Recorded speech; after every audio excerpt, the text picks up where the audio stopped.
Bonjour à tous et à toutes, ça fait longtemps que je n'ai pas fait de vidéo, qu'il s'agisse de présenter un jeu ou autre chose, ceci pour différentes raisons personnelles que je ne souhaite pas forcément évoquer. Quoi qu'il en soit, aujourd'hui, je souhaiterais brièvement, succinctement vous présenter un livre qui, je pense, pourrait vous aider ou aider d'autres personnes. Ça fait un petit moment que je l'ai, ça fait plusieurs années déjà. En réalité, comme vous le savez, beaucoup de personnes sont perdues avec les questions qui sont liées à la médiumnité, à la spiritualité. Sur Internet, il y a à boire et à manger, il y a tout et son contraire. Bref, beaucoup de personnes sont perdues. Donc c'est la raison pour laquelle j'ai décidé de vous présenter ce livre qui regroupe 70 questions, réponses courantes sur l'au-delà, sur la médiumnité. Donc c'est un livre très utile qui mérite d'être encore davantage connu, c'est pour ça que je le présente. Je vais le retourner. Alors Christine André et Rénal Roussel sont deux médiums qu'il est inutile de présenter, dont le sérieux est unanimement reconnu.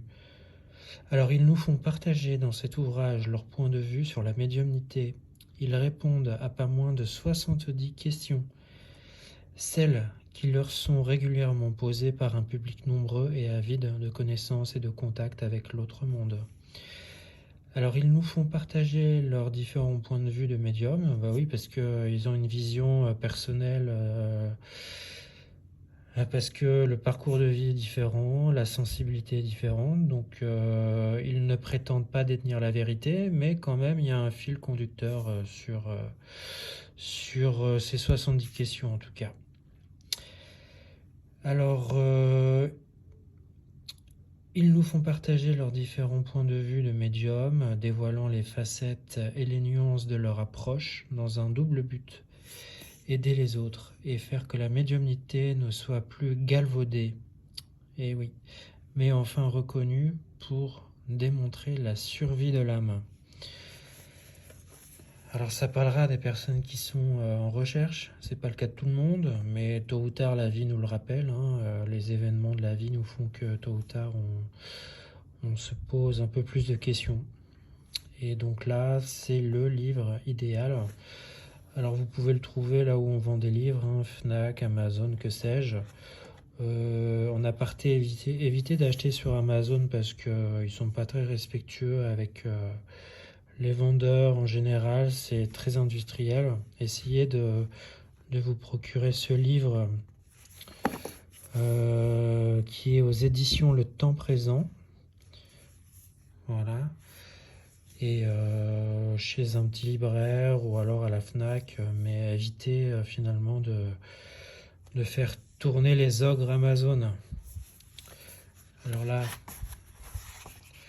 il y a un petit message qui m'est personnel, parce que j'ai rencontré les médiums. J'ai une petite dédicace. Alors je ne suis pas autorisé à montrer l'entièreté du livre, mais quand même, je vais l'ouvrir au hasard. Et là, j'arrive là-dessus. On me pose souvent la question: j'ai eu plusieurs maris ou épouses. Comment cela se passe-t-il de l'autre côté?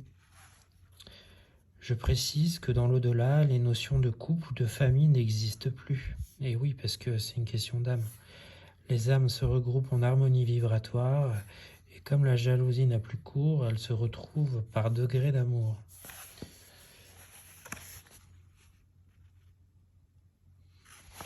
Et là, encore une autre question: pouvez-vous expliquer davantage la raison pour laquelle il n'y a plus de liens familiaux dans l'au-delà? Donc c'est pas évident de répondre à ces questions, c'est ce qu'il dit Reynald. Voilà, donc c'est des groupes d'affinités d'âme. Nous sommes encore une fois libérés des liens ordinaires que si nous les rompons. cela engendre notre culpabilité. Oui, parce que dans les familles, moi je crois plus au lien de l'esprit, de l'âme qu'au lien du sang. Et dans les familles, on n'est pas forcément lié à des choses spirituelles, mais plutôt à des choses, oserais-je dire, karmiques. Là, c'est une approche différente de Christine. Alors oui, je peux expliquer car mes guides m'ont passé cet enseignement. Le lien familial sur Terre correspond au choix de l'âme incarnée, donc de son enveloppe. Les guides comparent ce choix à un rôle dans une pièce de théâtre. Chaque membre de la famille joue le sien. Et à la fin du parcours, se dévait pour redevenir âme. Voilà aussi pourquoi des tensions entre deux êtres peuvent exister par rapport à leur personnage, mais n'auront plus de raison de l'être quand les âmes seront retournées dans l'au-delà. En constatant le désarroi humain, quand les guides annoncent la perte du lien familial, ils nous précisent que l'amour retrouvé est infiniment plus fort.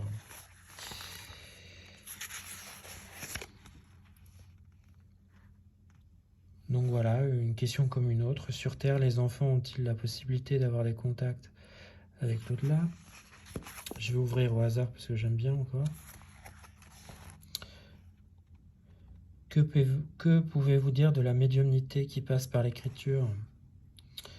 Rénal, il existe l'écriture automatique, intuitive, inspirée. Je pense que certaines personnes sont capables de recevoir des messages ainsi, mais pas tout le monde. Et il faut que ce soit pour faire connaître la survivance. Sinon, c'est la tête qui fonctionne. Et oui, la plupart des personnes qui prétendent faire de l'écriture automatique, c'est leur mental qui parle. Ils ne sont pas du tout habités par une énergie ou quoi que ce soit, si ce n'est intuitive. Réponse de Christine. L'écriture, celle que l'on dit automatique, consiste à laisser l'âme nous incorporer, voilà, afin que la main écrivante soit celle de l'être parti. L'intuitive, celle que je pratique lorsque je reçois un enseignement, peut être comparée à une dictée d'une inhabituelle rapidité.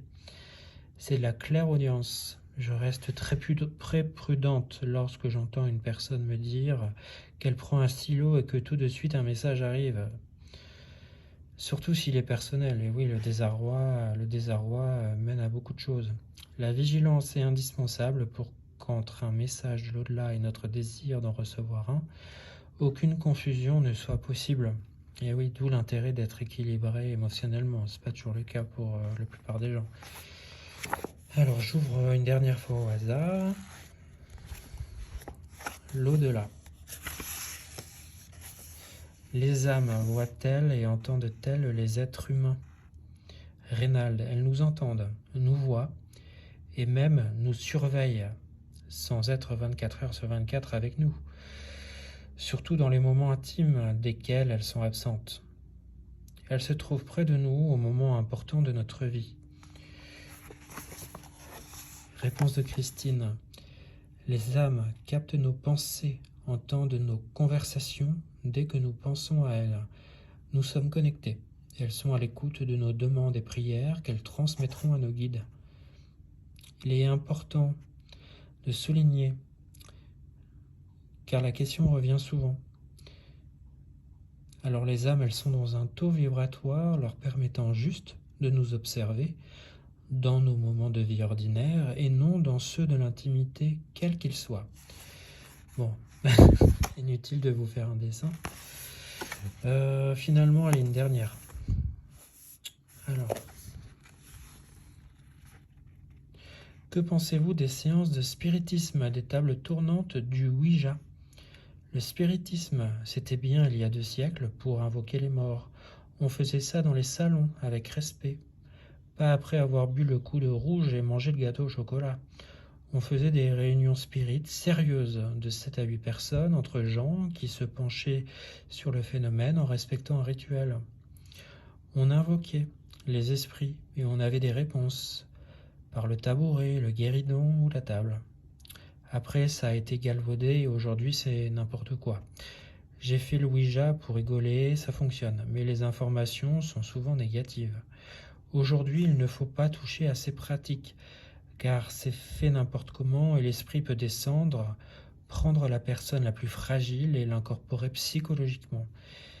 Et vous repartez avec ça dans la tête. Il ne faut pas non plus toucher à l'écriture automatique, c'est très dangereux, et tout ce qui touche à l'au-delà aussi. Christine, ces pratiques ont eu leur utilité au XIXe siècle pour reconnecter le monde à l'au-delà. En effet, à cette époque, les contradictions entre les scientifiques et les religieux créent au sein de la population un rejet envers toute spiritualité. C'est toujours le cas. L'au-delà a donc décidé d'interpeller les humains en créant des manifestations pour impressionner. Alors, table tournante, coups frappés dans les murs, début de l'écriture automatique.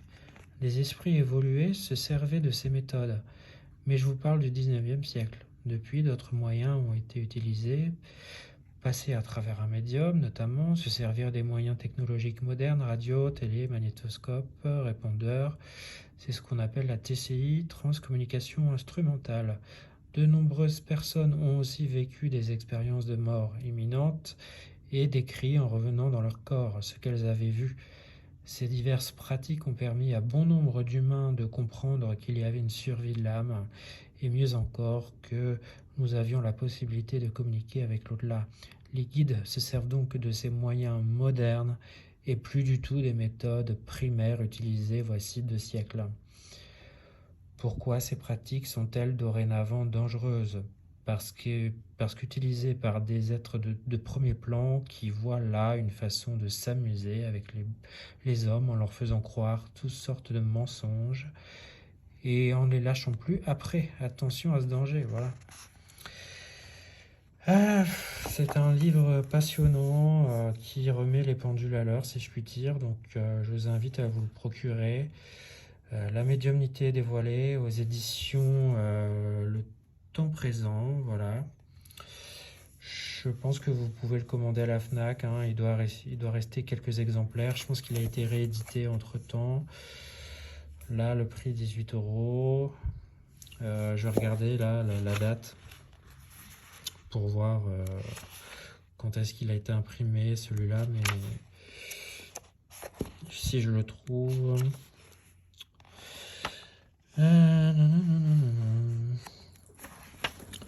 Mon petit chien fait du bruit. Écoutez, allez sur internet, vous allez le trouver, il n'y a pas de raison. Merci, je vous souhaite tout le bien que vous me souhaitez et mon chien fait du bruit, c'est génial. Allez, merci, bye.